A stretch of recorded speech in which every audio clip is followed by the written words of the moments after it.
Great. So this is a follow-up session to last Sunday's session. And last Sunday's session was a follow-up to a session I did back in November, which had to do with the nature of actual practice in terms of how we can take any kind of lessons, teachings, um, study that we do especially in the Buddhist tradition, and bring it forward not only on a intellectual or conceptual knowledge level, but by practicing studying, contemplating, and then meditation, we transform what we learn into actual experience, personal experience. And I focused in that first session in November on what are we really working with? And what we're really working with in this sort of process is the mind. We're working on the mind, trying to change, let's call it our normal, habitual way of experiencing everything, especially those experiences that are tinged or maybe even pervasively tinged with negative qualities, what in Buddhism we call mental afflictions. So then in the follow-up set, and I kind of reviewed that. I also went through um, how even on a science level, we can see the areas of the brain that are active when we're working with more positive states of mind. Because again, this is all about working with the mind. And then in the session I did last week, I went into talking about the different parts of a meditation session. The two main parts being the development of single pointed concentration, or what's known as shamatha, and then analytical meditation. And they're the one-two punch of all meditation practices that we do, especially in our tradition. And basically, it serves as a vehicle for like when you're sitting here on a Sunday and Geshe Darge is teaching or one of the other teachers are teaching you something, um, then the goal isn't to just try to bring it home with you, but and keep it in mind as you get back to your life, but rather to work with it further. And that means further thinking about it, and then ideally taking it into a meditative practice that allows you to then really see some transformation, really see some changes in the way your moment by moment reality is arising naturally. So this is why meditation is so important. And so last session, I went through um, stability, shamatha, single pointed concentration. That's like learning how to use the microscope of your mind to really focus on an object. And we went through the details of what that looks like, why it's important, because with that microscope, with that tool, we could look closely, clearly, and without interference, if you will, of our moment by moment normal thoughts that are always sort of getting in the way of trying to focus on anything, and lead us into then being able to analyze something that we've learned and bringing that into then a real relationship with our mind, meaning the object being that teaching or what you learned. Again, like let's take one of these Sunday sessions where you learn something that Geshe Darge presented. And you become more and more comfortable through that single pointed focus, analyzing, and then you return. You drop the analysis. Once you become close to that object, you return to the single pointed, stabilizing shamatha state where you try to just rest with the object and become one with it.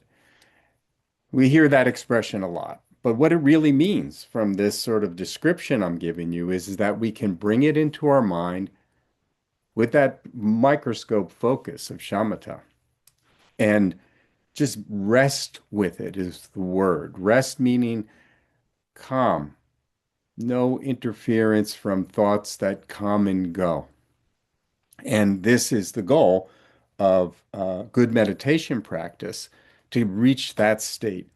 Why? Why? Because then what happens is it can actually, when I do this visual, for those of you who can see your screen, uh, of your mind and the object coming close together, you then put yourself in a position where you can um, actually um, take on that quality, that object of meditation. And then that becomes what is more prevalent in your mind stream.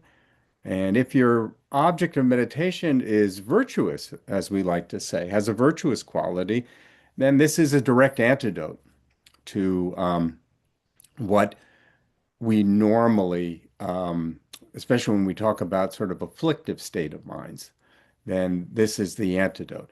And we call that in Buddhism, we call that like having realizations. So I'm trying to take this and make it very tangible, very direct, very systematic because it is. So this is essentially the meditative practice and process that's done in in our tradition. It doesn't matter what the topic is. It could be any of the topics that Geshe Darge covers week to week.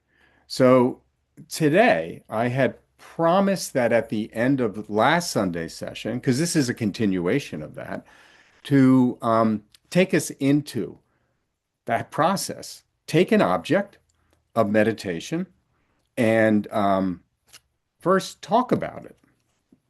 So that's the analytical part that you would get with any object of meditation on any given Sunday when you attend one of these sessions and you're analyzing, reviewing, discussing with Geshe Darge a text, a passage from a text.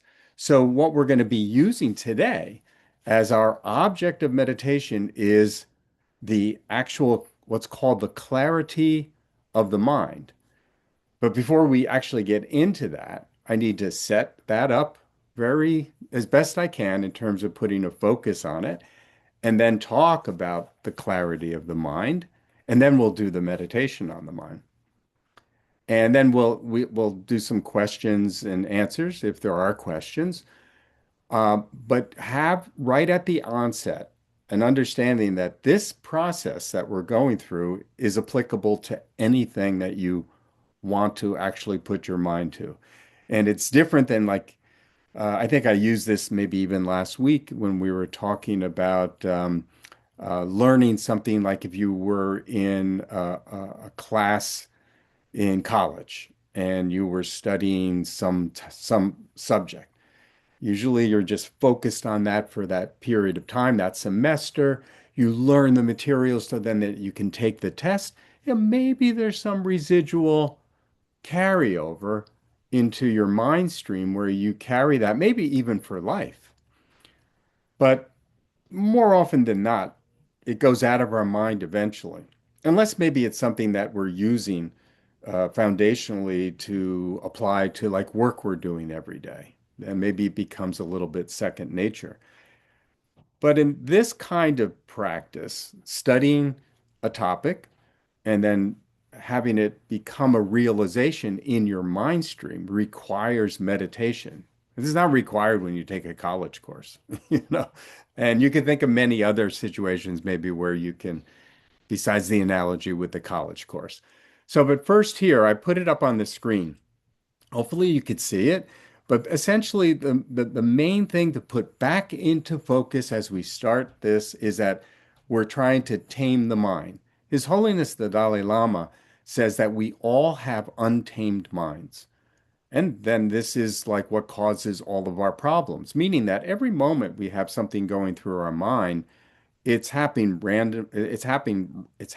randomly and not under our control in any way, shape, or form. We might think it is, but it really isn't. So once you get into these kind of meditations, especially the one we're going to do today, you'll see that manifest actually. So we want to talk about a few very important basics. What we're working with when we tame the mind is what we call mental consciousness. This ranges from our grossest experience. We could say coarse or gross. When we say gross, I don't mean yuck. We mean like the most basic, visceral, coarse level experiences. Uh, the two biggies are anger and desire, attachment and aversion, if you will, which, as I talked about last week, are part of the three fundamental causes working as a trio that cause all of our suffering.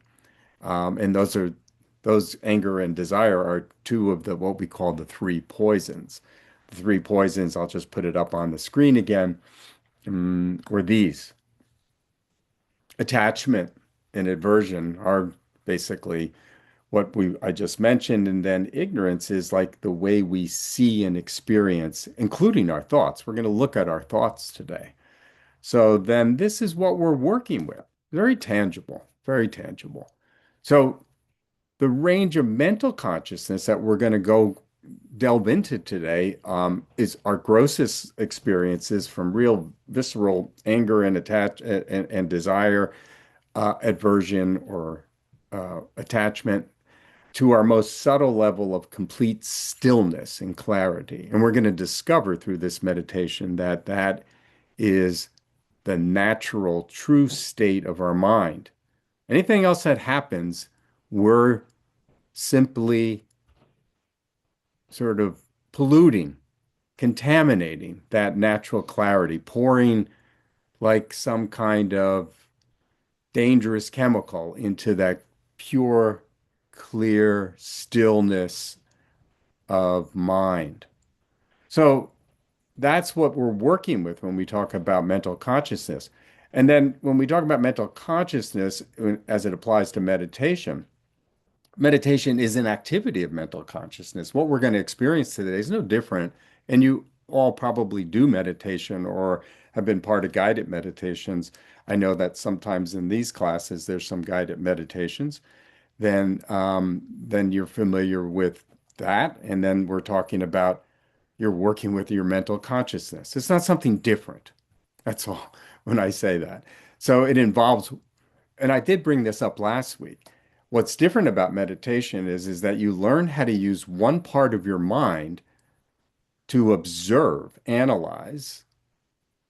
Observe is that single pointed focus on the object. Analyzing is getting familiar with it in meditation. And then dealing with it is where you take and engage with it directly once you really know it analytically and you stay with it. So that's what that means. We're working again with mental consciousness. And so the aim is to awaken the very subtle level of consciousness and use it to discover reality. What does that mean, reality? Reality means that like your mind's true natural state, and that empowers you and leads you to true and lasting happiness. And that's what we're really after in these inner science discussions that we do on Sunday morning.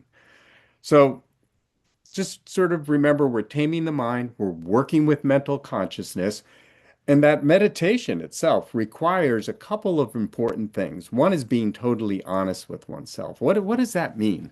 It really means that you have the courage not to be afraid to see what arises in your mind. Fears, anxieties, anger, depression. These are natural occurrences. We all have them. But being honest means that you allow yourself to look at him and not look away in meditation. That part of your mind that's going to observe what arises. It's important to see what arises. What you do with that is really what I'll be guiding you into and through today.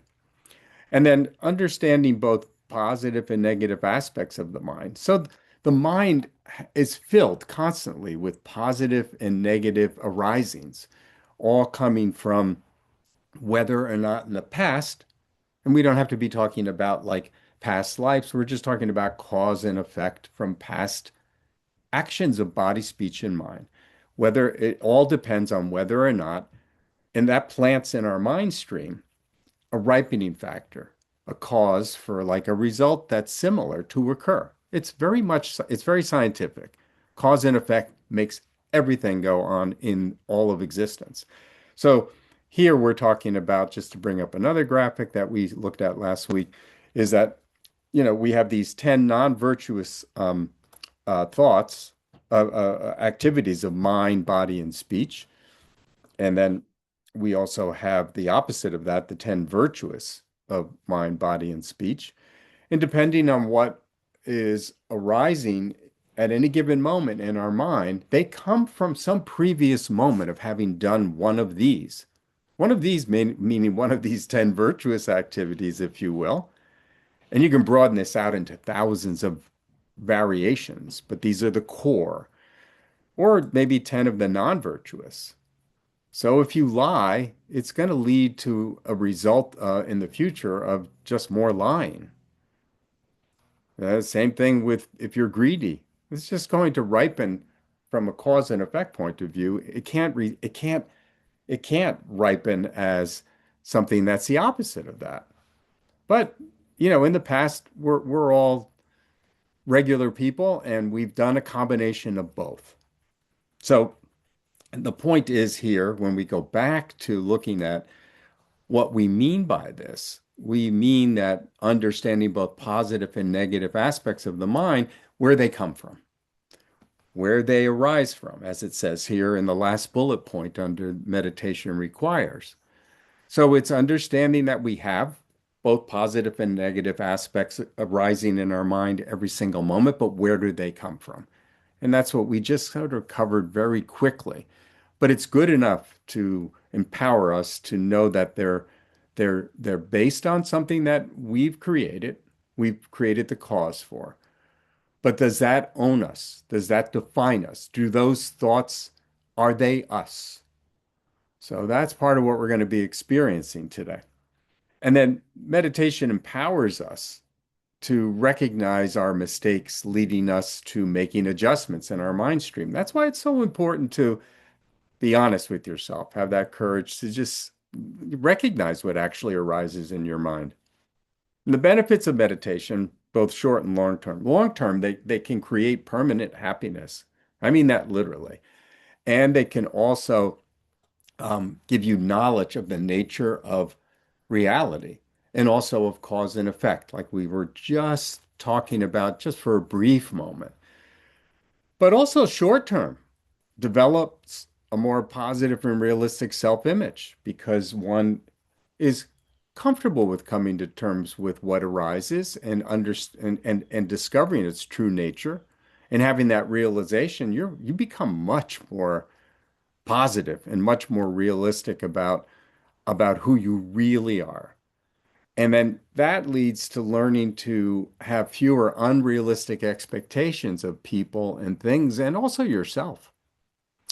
And that weakens. You'll hear me use that word in a little while. And it also softens sort of the hard way that we like, knee-jerk experience things usually moment by moment. And that leads directly to meeting with less disappointment in your own mind stream and then in everything that unfolds from there. Again, we're working with the mind to tame it. And it also improves relationships. If you're improving like that quality of what's happening in your mind, not just the virtuous quality of what is appearing in your mind, but also its fundamental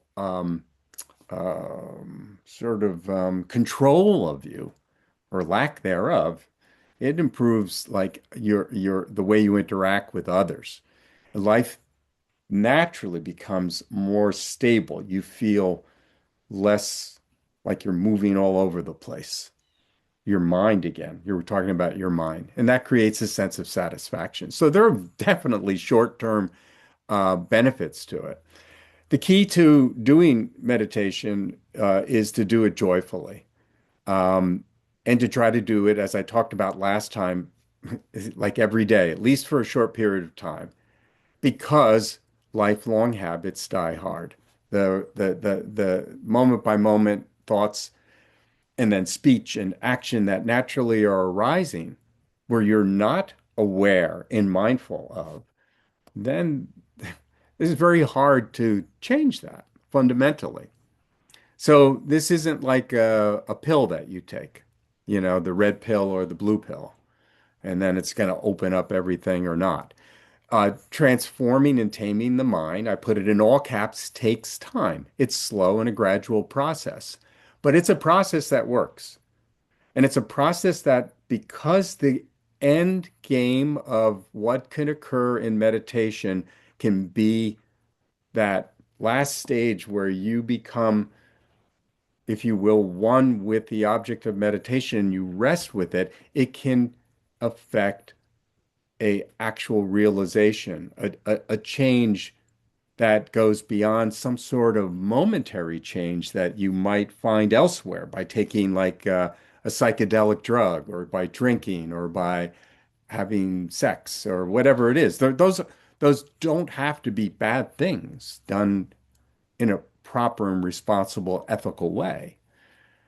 I'm not judging those, but I'm juxtaposing the results of changing what's in your mind stream with those things that are truly aren't going to lead to that. So there you go. And then I'm just mentioning here that you have to utilize, and I already covered this last week, you have to utilize both types of meditation in each session, and we'll demonstrate that today. So today's first meditation that we're going to do is called Meditation on the Clarity of the Mind. So I'll walk through this, and then before we start the meditation, um, I'll take a moment to, in case any of you have a question that comes up or a comment. So keep that in mind in case that there's something that's unclear or you want to amplify, bring up a comment about it. So first, with all meditation, we're using our breath. So I don't, maybe you know this. Why? And how do you use it? And when do you use it? Like, why do we use the breath? We don't use it just to calm our mind down. We do use it for that. We don't use it just to calm our body down because naturally our body's like, moving and it's active. And even if we're sitting still, we're like, changing our leg position, moving our arms, straightening our back. We're constantly moving. So using the breath in every meditation is where you start. And using the breath is very purposeful. Breath is energy. Breath that we can be aware of moment by moment is the coarsest level of our breath. There's more subtle levels of our breath. And by using our breath and getting really skillful at it, we can learn to move to and connect with the deeper levels of our breath. But putting that aside, that's called prana, by the way, in Sanskrit. And maybe some of you who are familiar with yoga have heard that term before. But here, just even talking about the coarsest level of our breath that we can experience every single moment, we use it because what are we working with, right? We're working with the mind and we're trying to tame it. And the mind always goes where the breath goes and vice versa. It's like a rider and the horse. If you're a back rider, you're not going to go anywhere unless you get on the horse, but you have to skillfully use the horse. So the breath is like the horse, your mind is like the rider. So wherever you put your mind's focus, so if you're focusing on the breath, it's a tool to move you away from distractions during meditation. So that's why we use the breath. It's really important. How we use it, you just sort of keep it in mind as we get into the meditation in the one corner of your mind, and you'll see, I see how I'm using the breath, how I'm using it to keep my focus, to develop my single point of concentration. And when you use it, during meditation, you use your breath right from the beginning, like I said, first to just calm your body and your mind down, but then also like you use it skillfully to as an object to move your mind back to when it's distracted. So Simple, but sometimes people have never asked like why we use the breath and how we use it and when we use it. So if you knew that all, good. If not, then it's good to hear it again. Second, here as we get into the actual meditation on the clarity of the mind, and this is the teaching part before we do the meditation, the part you want to try to keep in mind that you're learning about, and then we move into the actual meditation. And so this is important to try to pay attention. So each one of us is simply a combination of body and mind. It's always in constant flux. We know that if you take a moment just to, without attaching yourself to yourself, your body and mind are always in flux. Um, from the moment you're born to the day you die, you're in flux, you're growing, then you're getting older, then you're getting sick, and then you die. Your body, your mind is that's what we've been talking about. How there are so many thoughts arising in your mind constantly. And that's what we are, simply put, period. But our ego, our mind, fabricates a view of I, a very specific I. Each one of us feel like we're a very specific container with a very specific identity, with a very specific self that has a fixed quality to it. Inherent, we say in Buddhism, inherently exists. And based on that, we have conceptions. We have likes and dislikes. And all of them, all of us are different. That's one of the proofs that it emanates from our individual mistaken sense of self. Like we talked about last session, we talked about chocolate. We talked about that as an object and whether or not we have it, we're satisfied. Maybe we like it, maybe we don't like it. If we don't have it, we're unhappy if we like it. If we don't have it and we don't like it, it doesn't matter. The way we experience every object, from chocolate to the person next door, is as varied as every individual. If you stop and think about that, that is one of the affirmations we could say that's nothing has a fixed quality. Because if it did, we'd all experience it the same way. Everything is experienced as a moment by moment arising. And we wrap that in our ego, in our sense of I, in our sense of self. And that's a mistake. It causes all the problems. That goes back to this. Easy to sort of understand attachment and aversion, you know, but what I was just talking about is ignorance. It's thinking that we have a certain permanence in a mistaken way. It's not that we don't exist, don't get me wrong, but it's that we believe that every moment we're experiencing, every object that we're experiencing with our five senses, uh, and our consciousness, in union with our consciousness, we believe that they're permanent and unchanging and they have a fixed inherent exists a self, both all phenomena and all sentient beings. This is this is the nature of how our mind is working.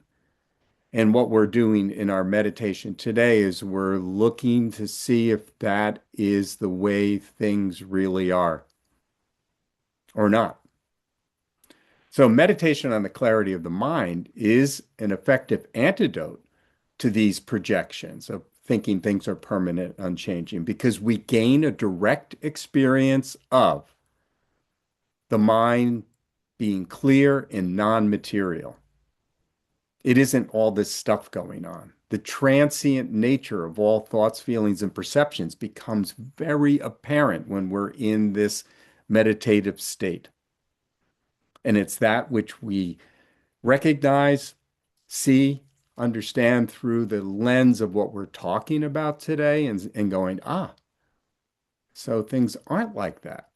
And then bringing that into a deeper meditation experience where it can become a realization and not just an intellectual exercise. And then once one reaches that point, it actually, I put this in, highlighted it because it weakens. Having those realizations weakens your tendency to identify with them. Identify means that you grasp onto them and say, that's me, that's mine. That's how things are. That's how that person really is. They're good, they're bad. I like them, I don't like them. I'm attracted to them. They're ugly. They're a good dancer. They're not a good dancer. Uh, Pointed towards yourself. I won't succeed or I will succeed. These are all things that will weaken in terms of identifying with them. Do they arise? Yes. But how do we hold on to them so tightly? And how does that cause problems? So we're not denying that all these thoughts and feelings and that I was just rattling off exist. This is not about non-existence of things. It's about mistakenly identifying them in a certain way. So in this meditation, we experience this, and then we end up using something called recall. And I put the word in here, mantra. The mantra is what helps you recall what you experienced in the meditation. Here, in this meditation we're about to do, it is the mantra of this is a projection of my thoughts, meaning what you're aware of at that moment. And that's what I'll be guiding you into. But what comes next is really important because you had realization of the true nature of thoughts. You're able to say the thoughts are clear and transitory. They don't have any characteristic that inherently makes them good, bad, pretty, ugly, uh, etc., etc. I like this, I don't like this. That's just me labeling them in a certain way. So having that awareness is what weakens the tendency to identify with things in such a way that they can own you. You could feel like they're part of you, that they are you, like your depression, your anxiety, your whatever. When it comes to these kinds of pervasive emotions, that thoughts can mistakenly cause us to believe are really there. It's not that you don't they're not there, but not in the way that we think. So here we finished the mantra. This is a projection of my thoughts, meaning what's arising in your mind, which is clear and transitory. It rises like a wave in my mind and soon will pass. That gets to understanding that if you look at every single thought, emotion, feeling that arises in your mind, it arises, it stays for maybe a second, 10 seconds, maybe even a minute, but then it passes. It's impermanent. That's another validating, objective, logical, reasoned point that one can see that there's no such thing as a thought of any kind being permanent. They're all transitory. And then the nature of what we think it is, even if it's transitory, is only what we label it with as it's arising, staying, and then going away. And that gets to its true, seeing its true nature as not having any fixed quality. Because even if it's impermanent, it could have a fixed quality, but it doesn't have either. So the object does not exist in the way that I see, meaning that you habitually have seen it always in the past. So this is what I mean when I say weakens the tendency to identify with them being the thoughts, feelings, and perceptions. And so further, sort of saying it from another angle, it softens your view of your own self. This kind of meditation does that. So when anger, jealousy, selfishness, depression, and other problems that like arise, we're able to see them as mental experiences. And through this meditation on clarity of the mind, we see that those mental experiences are impermanent, don't have a fixed quality, they also are not you. They're just your mind dependently arising with them, but they're not non-dual. They're not inseparable. That's a mistake to over-identify with saying I'm angry. I'm an angry person. I'm a jealous person. In, Intrinsically, you're not. Just moment by moment, you might be. So having those kind of realizations softens your view of yourself. That's what that means. Like you start to go, oh, if you've always thought of yourself, for example, as an angry person, and you could say, well, I could point to like, 50 times this past week I became angry.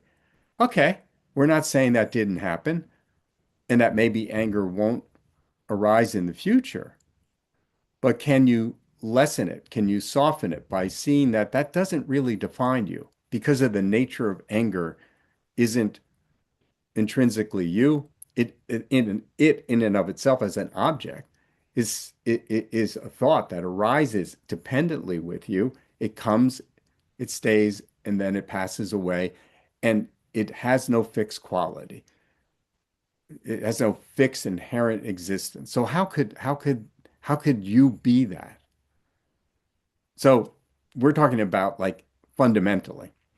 So it's not negating that you don't have these experiences, but you can weaken these experiences and eventually eliminate them and soften them.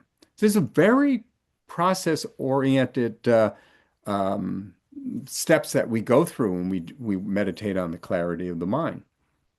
So they depend.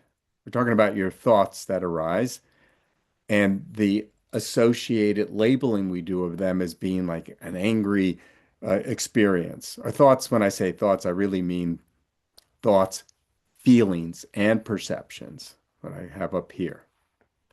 We can, that's what they are.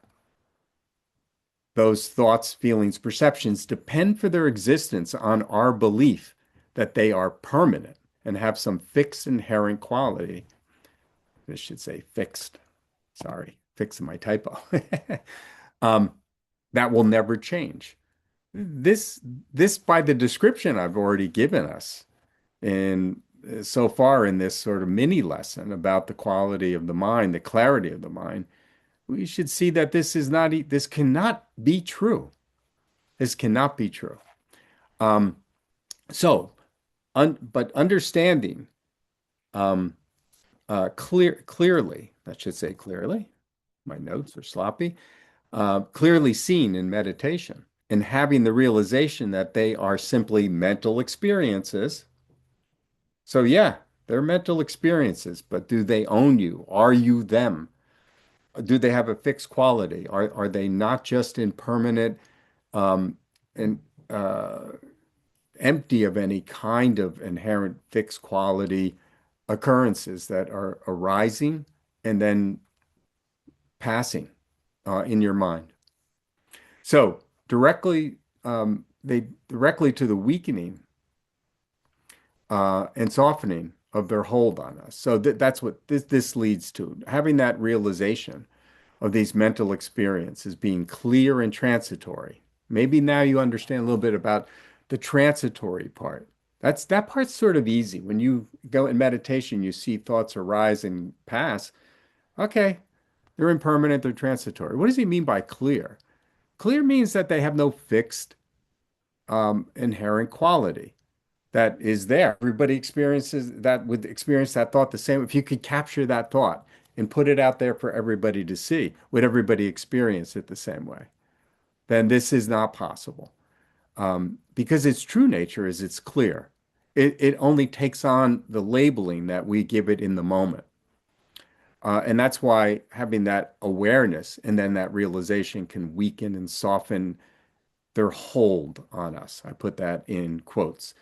So recognizing this in the in meditation on the mind's nature, we learn to easily let go. This is the punchline of let go of and stop identifying with these arising thoughts, misidentifying with them.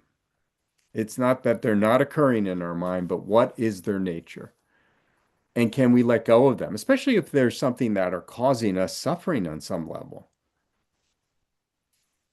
There's the big ones, anger, anxiety, depression, and the like, things that were desire and attachment, and anger and aversion. So this can letting go of these and doing this kind of meditation and having this become something that you naturally experience in your mind more and more and more by doing this kind of meditation every day. And then their sort of hold on you or you attaching yourself to them improperly. It's not that they're not arising. You that leads to what I put here um, in the highlighted bullet point, realization that our intrinsic nature is clear and pure and is with us 24 hours a day. If you can reach that state of mind and have the mindfulness and awareness that that's where what your mind is, um, then you're really weakening and softening the kind of varied experiences that do arise in your mind to a point where they don't have to have um, any kind of a attachment or aversion um, arising emotion in your mind stream. That's what leads directly to a more peaceful, happy, and joyous moment by moment state of mind. So here we're really talking about the inner science of what actually goes on in a meditation session like this, and why a meditation on the clarity of the mind, which isn't hard to do, the meditation itself, it's not complex. Putting it in your mind stream where it becomes a realization, where it can be experienced all the time is another matter. That's why you have to do the meditation. So, so we could further the meaning of that previous mantra that I put up here, the one that this is a projection of my thoughts, which is clear and transitory. It rises like a wave in my mind and soon will pass. The object does not exist in the way that I see it. We could further that as we get really adept with this meditation, and we can have the realization that our mind is, its intrinsic nature is clear and pure. We could then further the mantra that we just stated again, and I stated earlier, by saying negativities that rise and fall like waves on an ocean of our consciousness are temporary, impermanent, have no fixed quality or nature, and therefore can be eliminated. If if they aren't intrinsic to who you are, and we can soften them and weaken them, their grip on us through this kind of meditation, that we could actually then let go of them completely and permanently. That's where the word eliminate comes in. It's possible. That's actually the goal of mindfulness meditate of clarity of the mind meditation, and then applying that to other very specific meditations that work on developing certain virtuous qualities in your mind stream and negating their opposite. You do it on the foundation of understanding how the mind works. This is what this meditation is about. So that leads to the consistent practice of this meditation, leads to, generates certainty about the pure nature of the mind and all experiences in the form of thoughts, feelings, and perceptions. I should have said that as well, which we've already just talked about. And also leads to reaching a point where it becomes your reality, your active experience, that's how you experience everything. Nothing is anything but pure that arises as possible. Doesn't have the nature of suffering. And then that leads to a natural and essential step towards understanding the more subtle nature of yourself and all phenomena and all other sentient beings, not just your fellow humans, animals, and all other sentient beings, um, and how their emptiness, they're empty. I should say they're empty. Another typo. they're empty of inherent existence. They're absent. There's an absence of inherent existence. In Buddhism, we use the word emptiness, but it doesn't mean nothingness. That's like a big mistake. It just means that their quality and their nature is mistakenly thought to have these essentials where they're the whole idea of like of something being mine. We're talking about these negative qualities being mine, anger, attachment, um, all these like sort of mental afflictive arisings that occur. So, does anybody have any questions about what I presented? Because what I just presented is essentially a mini teaching about the nature of the mind and what we're about to then I want you to try to hold as best you can in your mind as we then do the guided meditation.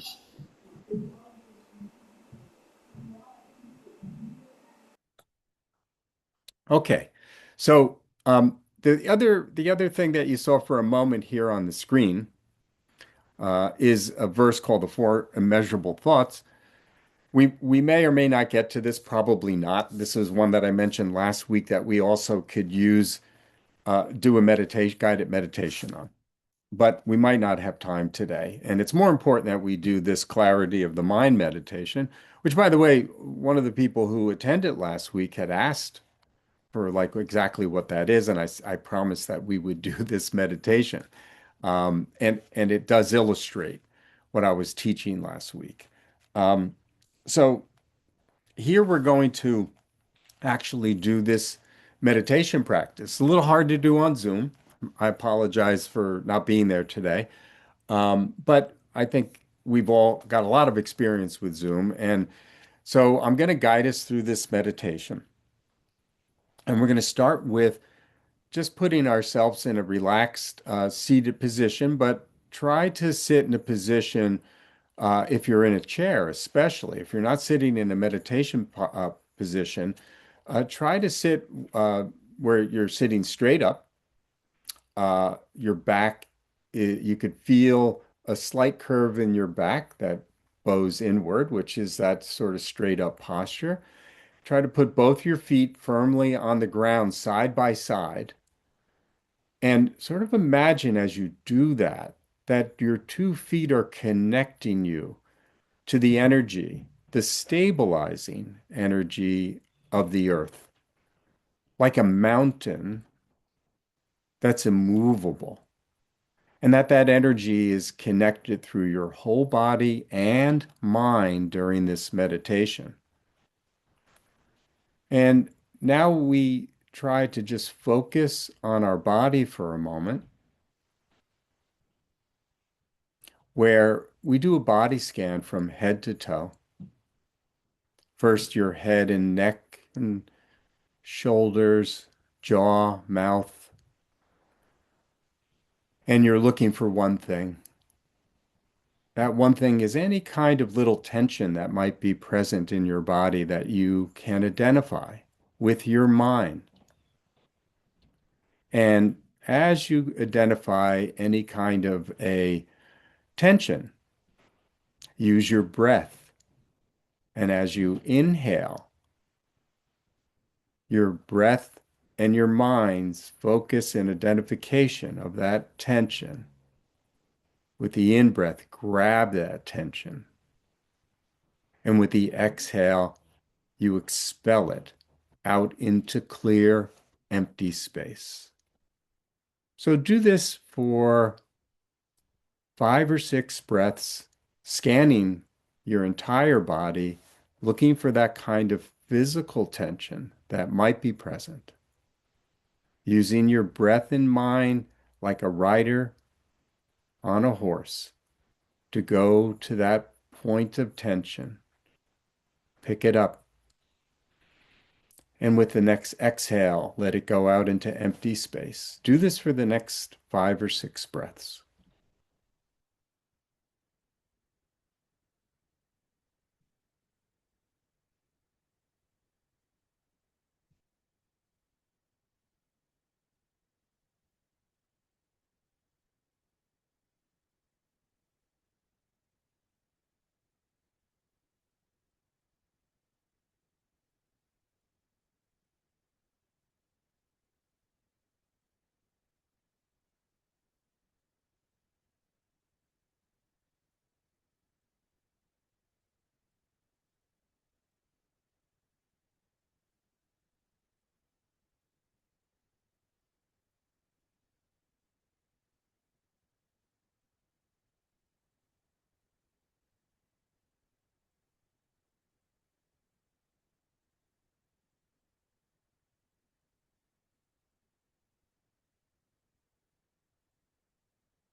During this part of the meditation, you're actually using tension in your body as a way to focus your mind in conjunction with your breath and utilizing your breath skillfully to remove it.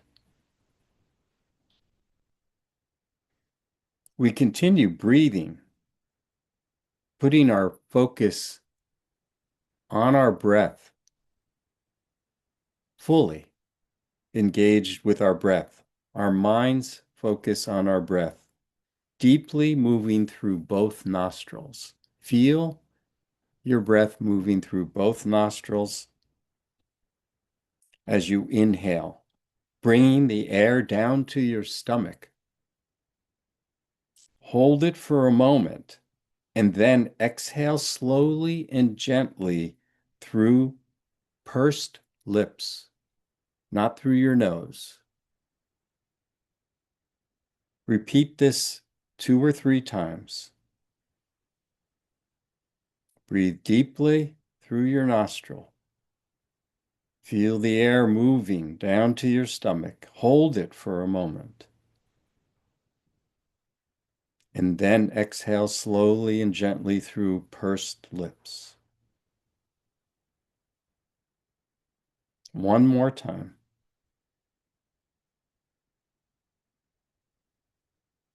Then breathe normally,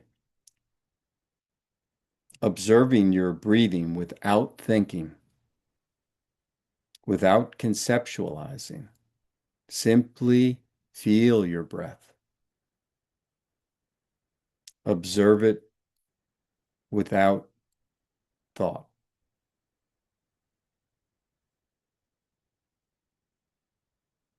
If you have thoughts arise,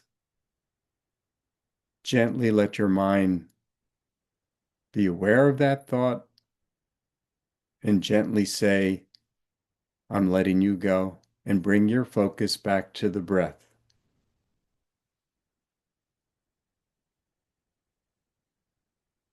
Do this for 4 or 5 breaths, trying to make your awareness of your breath becoming sharp.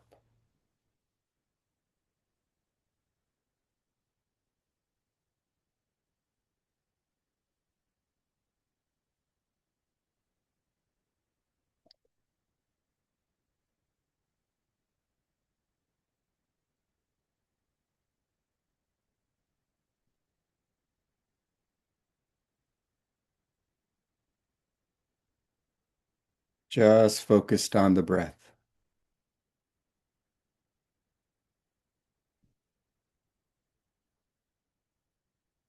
Now you'll turn your attention to the clarity of your consciousness. Your consciousness or mind is whatever you are experiencing at the moment. Sensations in your body, thoughts, feelings, perceptions of sound, whatever is arising is the clarity of your consciousness.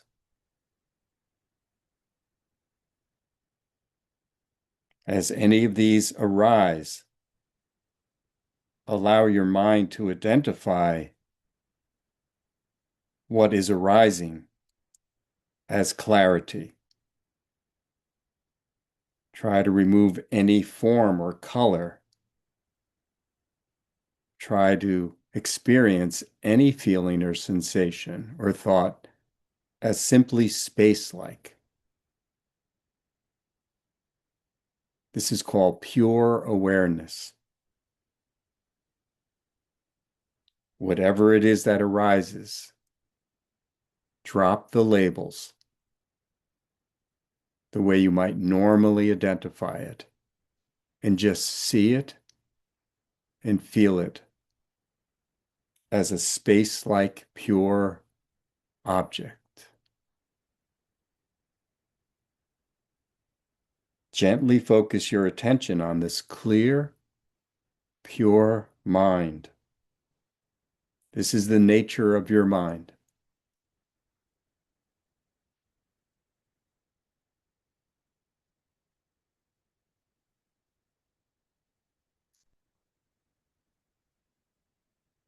If you feel like a mental image or thought is getting in the way, rather than allowing you to experience it without labels, simply generate in your mind a visual space-like image, one like lying on a hilltop and looking up into a clear, open, cloudless sky. Concentrate on the vast, unobstructed emptiness.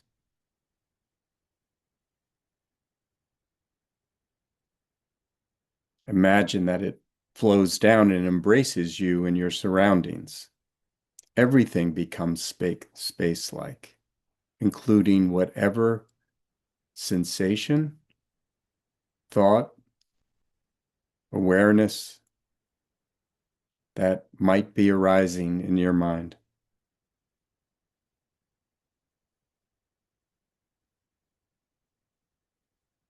Try to hold this experience. Feel that the nature of your mind is like this clear, empty space.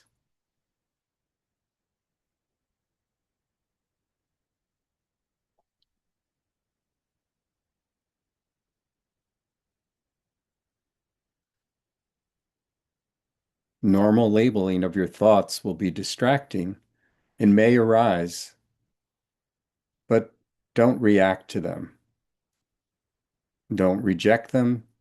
Don't follow them. Simply let them go and return your focus back to the clear, open space.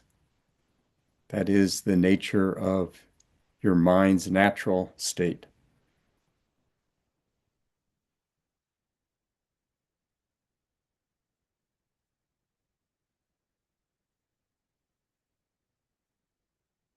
There's no need to wonder what the mind is. Simply observe it. Its clear nature, which is like infinite empty space.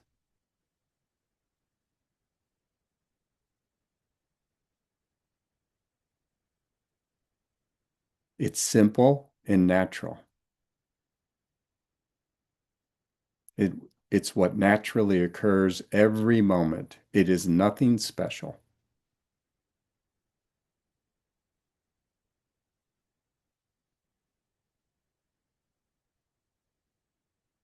So try to take the next half dozen breaths or so and concentrate, gently concentrate on holding this object of open space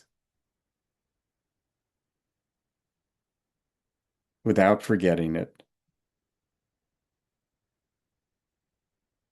Holding it this way is called awareness, which is free of conceptions. It's no different than a light. A light does not have to think, I am dispelling darkness. It simply lights.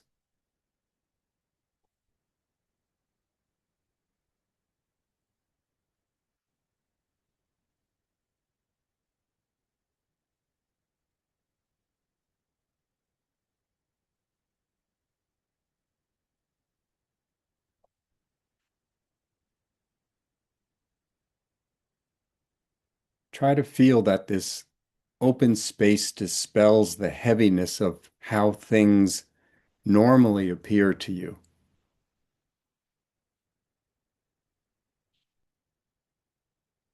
creating a softness, a weakening, a lightness to your normal clinging and aversions.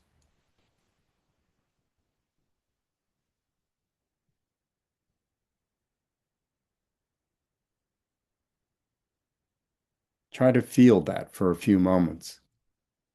Recall that empty nature of your mind, clear nature of your mind as needed, but try to feel the heaviness of how you ordinarily experience thoughts, feelings, and perceptions, lightening, weakening, softening.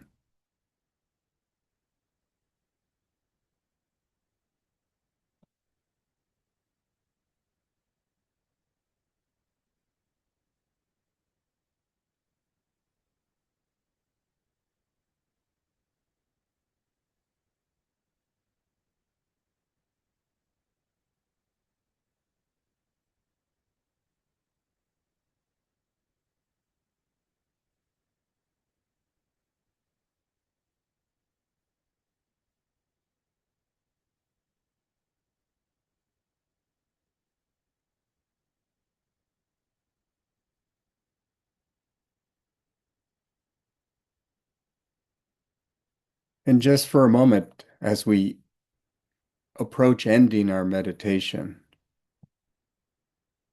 have gratitude and appreciation for whatever transformation you were able to generate in your normal, ordinary moment by moment experience of your mind and dedicate that. Dedicate that to the positive energy that this has actually created, not only in yourself, but in the universe that you're connected to, just like your feet are planted on the ground and connected to the earth. Feel that you're sharing that energy through Mother Earth with all other sentient beings, that positive energy,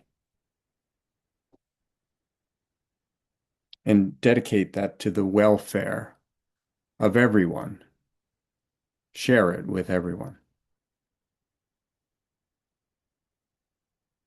Feel happy that you're able to do that.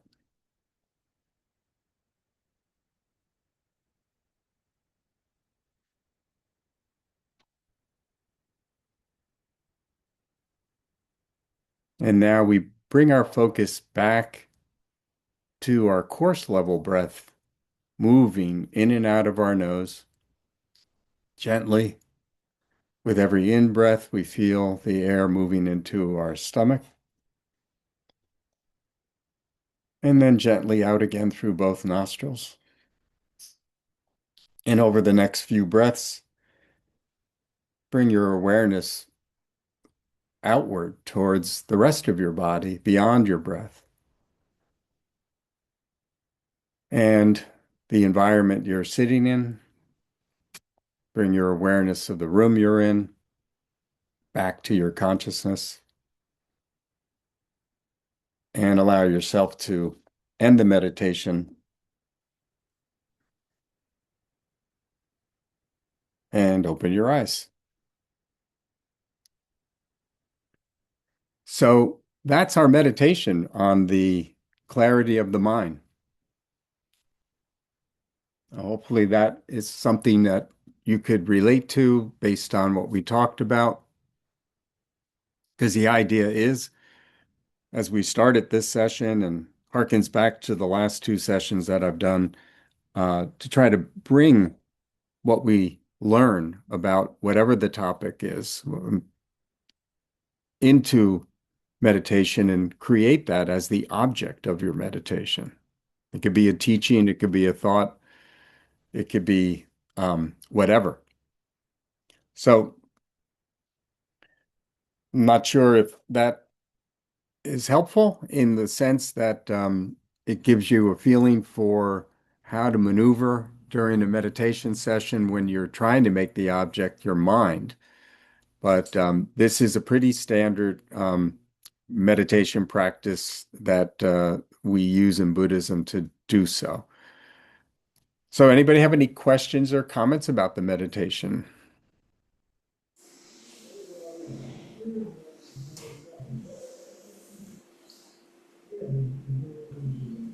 Was I, that, go ahead. so you would call this like a stabilizing meditation, so something that you use to stabilize your mind before you do it another type of analytical meditation. Right. Yeah. And it stabilizes your mind for, I guess, further insight. So do you recommend doing this to begin every session, or just trying to understand the relationship between stabilizing and analytical?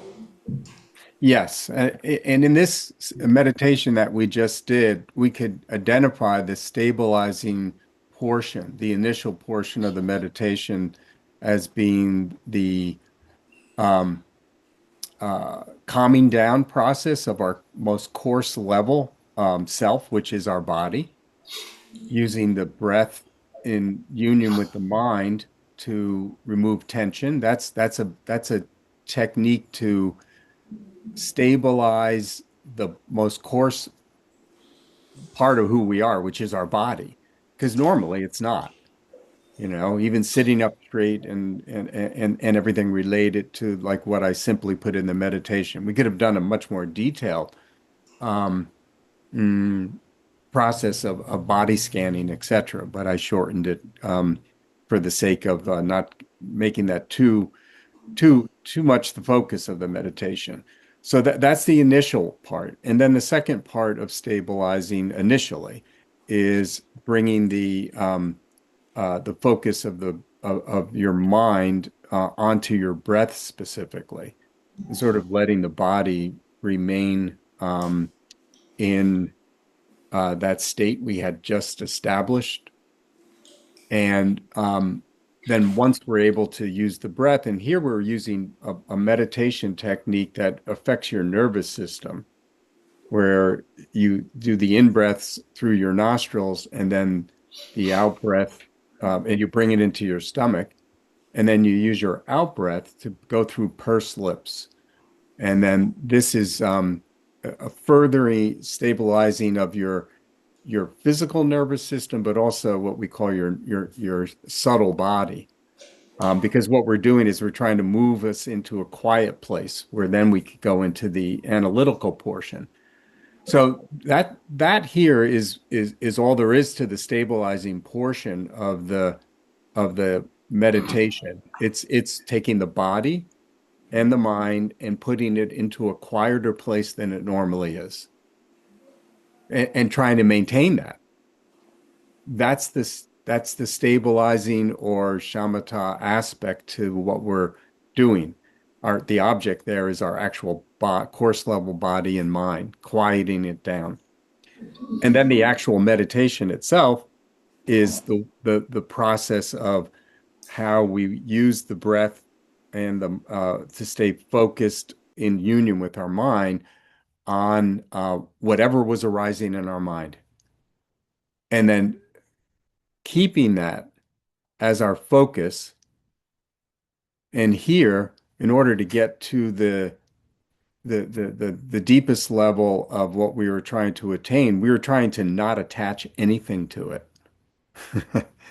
So it isn't so much that the analysis of the meditation is present in the actual meditation, it's more in what leads up to it. I don't know, were you at the session I did last week or not? He said yes. I unmuted the mic, not in time. So Okay. So, if you recall, part of what I talked about last time was that there's three parts of doing a really proper um, mm, uh, steps to gaining realization about an object. Here we're talking about the clarity of the mind. One is hearing like an explanation of the clarity of the mind, and then actually taking that information and bringing that into the meditation. And then I did this with my hands. I did this thing where through that analytical process, you allow yourself to get closer and closer and more comfortable with it. So that part of the meditation was sort of short-circuited here in the sense that that was the teaching, the mini teaching that I put in front of the meditation. And then the actual meditation itself was trying to strip away any kind of natural way, keeping in mind what we just learned in the mini lesson, um, what the nature of the mind really is, that it isn't those arising thoughts and feelings and perceptions, and that they're impermanent, and that um, they don't have that kind of normal quality that we experience. So what one can do in a meditative process, an analytical meditative process, is insert that. You can put an object in your mind, like the meditation called for. The meditation called for you to just naturally allow a thought, a feeling, or a perception, or even a physical feeling, right, your body to arise. And then you can guide yourself through the steps of saying that it's impermanent, that I feel it arise, I feel it exists for some period of time, and then it's gone. That in and of itself is a meditation on impermanence. And then you can take the other parts of the bullet, and I can send this document. I guess I could put it in the chat if I can do that pretty quickly because I'm not too good at that. But the point is, you can take those steps that are in the bulleted list of points I covered in the mini lesson, make them part of the analysis you do. Like, let's say for like 5 days, you stabilize your body and mind the way I just described and we did in the meditation. And then you can walk your way through some of these bullet points when you do allow uh, in the moment by moment experience whatever's arising in your consciousness to just be present, hold it with the stabilizing mind, and then analyze it. Where does it come from? It just arose. How long is it lasting? Then does it pass? And you can affirm that repeatedly. And just based on that, you could say everything that arises in connection with my moment by moment experience is impermanent. And then you validate that's like an analytical process. That's that process where you go and move closer and closer, your mind's understanding of that object's true nature. And then you could do that uh, with another aspect of how you might normally experience that, where you consider it to be something that's fixed, and so on, as was described in the mini lesson that I have up here on the screen. And then you can go through and you could actually do these mantras as part of the ending of your analytical meditation, and then move from there just into being with the object and holding that. And that's, I kind of made the meditation, I short circuited that and went right into that in the sense that I didn't go through these analytical steps. But you can do that.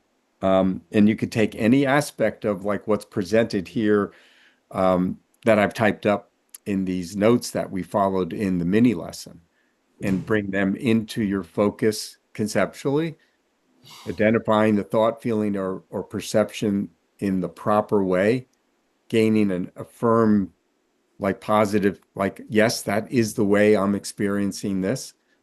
And then the closer and closer you get to that, then you can bring that into just resting with that. So this is hopefully helpful, because I did shorten the meditation where we went right to the actual clarity of the mind, based on the mini lesson, if you will. Does that help and make any kind of sense? Definitely, thank you.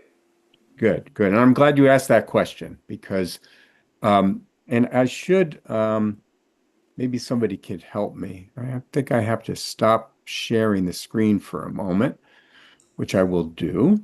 And does anybody know how? Because I'm a Luddite. I'd like to put my notes in as an attachment in the chat. I don't know how to do that.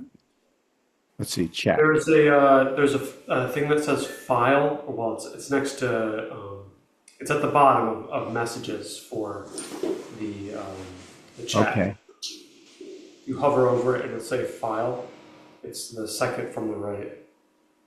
You see it? Mhm. Oh yeah, there it is. Yeah, if you click that, you should be able to access your files and then send it that way. Okay, go on my computer. And then I'll get to your question in a moment, Robin. I just want to I want to put this file up there. Of course, I have to find it now. Um, let's see. Here it is. I'll put this in there. These are all my notes actually from the last three sessions. So hopefully they'll be helpful. But for today, you can use a lot, per that last question, you can use a lot of the points in an analytical process after you do that initial stabilizing of your body and mind with using the breath and the body scan. Then you can go through the steps with whatever's arising in your mind and identify them the way that was described in the mini lesson, which I've now put on the chat. And then from there, you can move to that last stage of simply um, you can use like one of those mantra affirmations that I have in the mini lesson. And once you say that, for example, you can just say um, the mantra that is negativities that rise and fall like waves on an ocean of our consciousness are temporary and permanent, have no fixed inherent quality or nature, and therefore can be eliminated. And and you take that and you simply rest with that in meditation. That resting and is bringing that into the out of analytical meditation and into a stabilizing moment where you're only focused on that. Does that help further, like in terms of what your question was?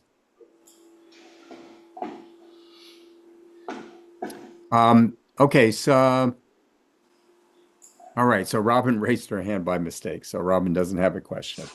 All right, so any other questions? Okay, so generally, do you feel like this was helpful, like relative to what you've been learning in terms of how to maybe use meditation as an additional tool for like, the classes you've been coming to on Sundays? I'm Yeah. just curious because that was my goal in doing, filling in for Geisha Darke. Sorry, I have a question, John. Yeah, Can you hear me? please. Yeah, Um, go ahead. how exactly do you know when you've reached a shamatha state?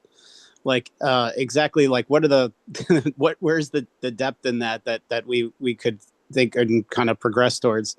Yeah. Yeah, the general experience, because remember, we're working with the mind, right?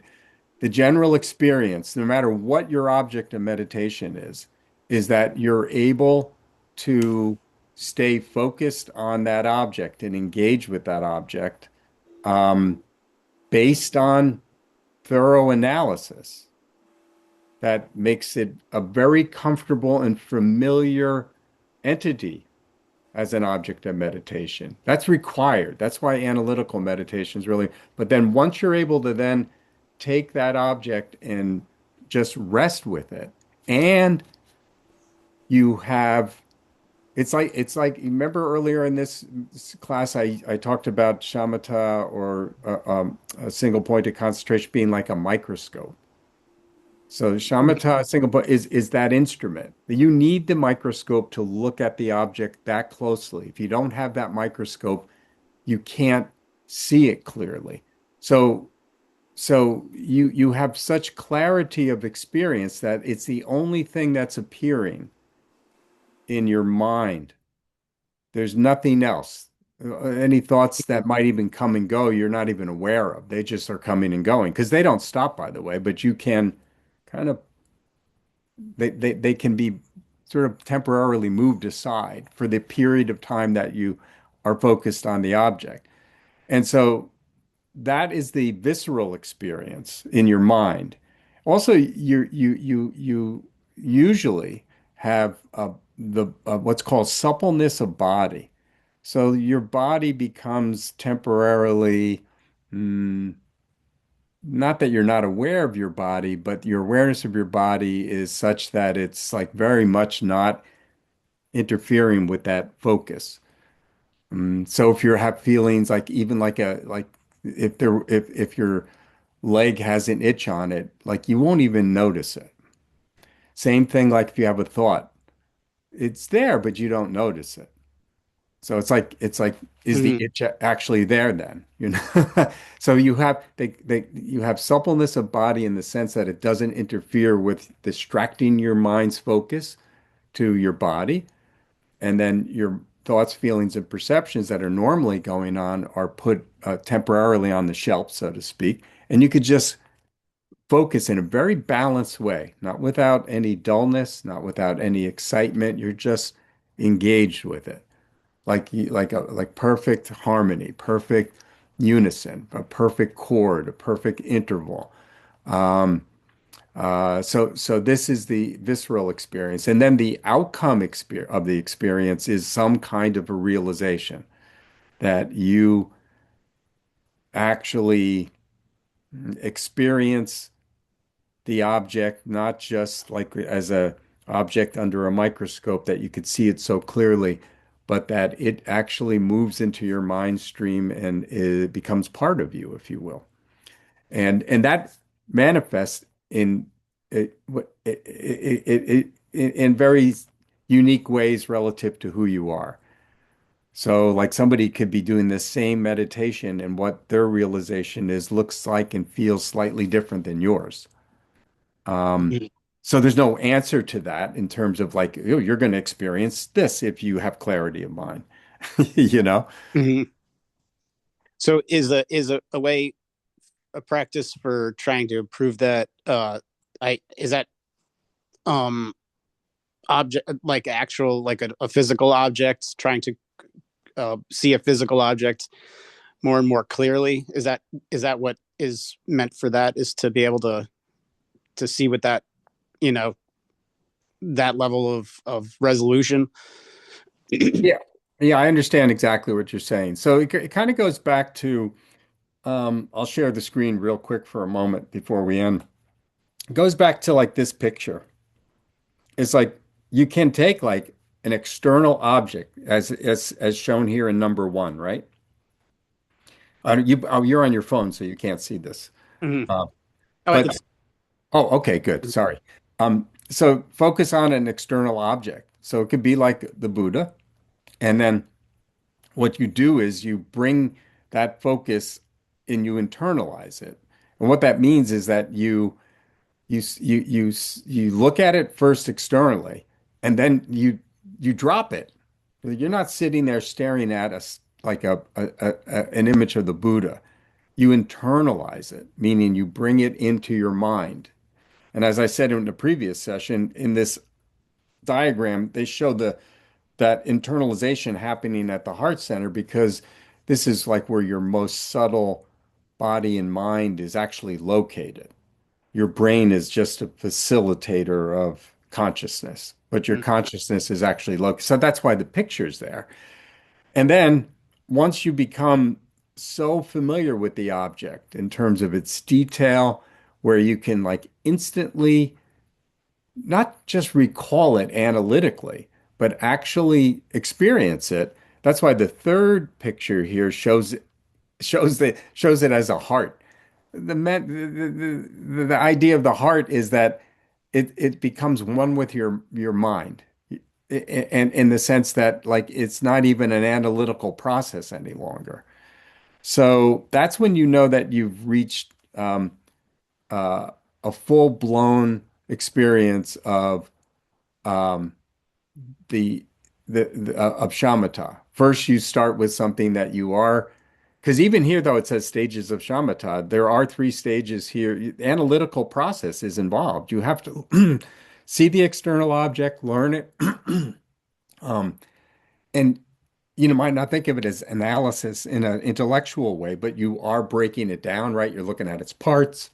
You're using your conceptual mind, right? So here, when you start to internalize it, you drop the external object and then you start to really be able to visualize it. They say in shamatha meditation, like often we try to learn how to visualize a mandala, for example, in certain practices. When you get to the point where you can actually reach out and touch it, not literally, but your meditation in your mind is so clear that you can touch it and it has perfect clarity. All dimensions and all aspects of that object are ever present to you, and there's no interruption. That's the other part. So you can start with an external object and then go through these stages. And when you get to the point where you can hold it for, sorry, where you can hold it for for a length of time with physical and mental, um, focus, physical suppleness and mental focus where there's nothing interfering, you start to sort of lengthen literally the time that you can do that. And the longer you can do that, the more your single pointed concentration is expanded and the potential for realizations to occur based on the object of meditation occur. So this is like what kind of what's recommended is that you start and try to be very self-aware once you get to that internalizing process. And then you can, if you can hold the object for like whatever, 30 seconds, 15 seconds, whatever it is. I don't want to preconceive anything for you. That's your starting point. Just keep going back to it when you lose it. And the longer you can extend that, the longer your experience of single pointed concentration becomes with that object. And then also overall, you'll find that as you then move to other objects of meditation, that the same thing will happen quicker. You'll be able to move through those steps. The object becomes um, uh, closer to you, clearer. You'll find your mental concentration overall improves too, just in terms of ordinary comings and going of your day. So this. Hopefully that helps, John. Oh yeah, absolutely. Thank you. Yeah, but start small. Like you don't have to be grandiose. If you, the main thing is to be honest with yourself, both in terms of what you see and how you experience it, as we talked about in the talk. Right. So, Thank you. Thank you. Yeah, okay. and these talks are very, very helpful. So thanks for doing them. Good. I'm happy. So hopefully the rest of you feel that way. Again, as I said at the beginning of the session, um, I'm thankful that you came out today because I am a substitute, presenter, but I wanted to give you something that would be complementary to what Geshe Darge and the other teachers are teaching you. And I thought this would be the best and most helpful. So hopefully you found it that way. And also, especially since it's right before the holidays, I appreciate all of you coming to the class today. Thank you very much, John. It was really Thanks very useful. much. Thank you, John.